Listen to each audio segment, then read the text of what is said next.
Hello, this is Will White, and in this lesson we are going to talk about lead-acid batteries and the advantages and disadvantages of this chemistry.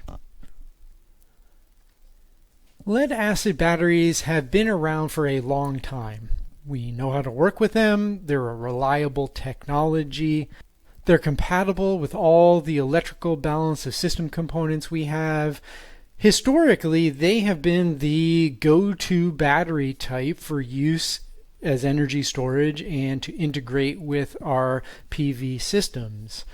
There are a couple different kinds of lead-acid batteries. We have flooded lead-acid batteries. We have sealed lead-acid batteries. We can see a picture of a small T105 size flooded lead-acid battery on this slide. It's been cut away so we can see the plates on the inside of the battery cell.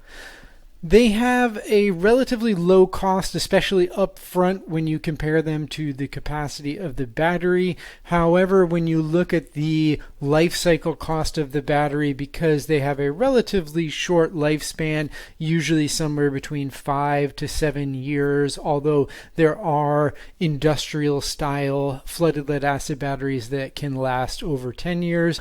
I live off-grid and have a set of industrial 2-volt flooded lead acid batteries, and they are currently coming to the end of their useful life, and they're about 13 years old. So they can last more than 10 years, but it has to be a fairly robust battery.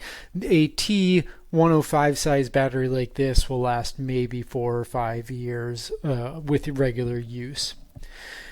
They are easy to find. You can get them pretty much everywhere in the world. They're also very easy to recycle. Most of the battery, up to about 95% of the components in the battery, are able to be recaptured. Unfortunately, in many locations, people are not recycling them. They're just dumping them in landfills or in the woods, which is a environmental hazard. So please recycle your batteries. In a lot of places, you can actually get money back for recycling them because there is value in that battery. Some of the downsides of lead acid batteries is they are somewhat fragile when it comes to batteries. You can damage them easily by overcharging them. You can damage them by over discharging them. They can be damaged by operating at a partial state of charge, meaning that they're not fully recharged on a regular basis. You can also damage them during handling, shipping, and installation. Some lead acid types, specifically flooded lead acid, require regular maintenance. This is going to be adding distilled water to the cells to make sure that the electrolyte is at the proper level. If you don't add distilled water to a flooded lead acid battery, it will damage the plates if the electrolyte goes below the top of those plates. It's lead and acid, so toxic materials. We have hydrogen gas that is vented from a flooded lead acid battery when it is charging, so that hydrogen needs to be vented to the outside of the battery enclosure and to the outside of the building. Hydrogen is an explosive gas.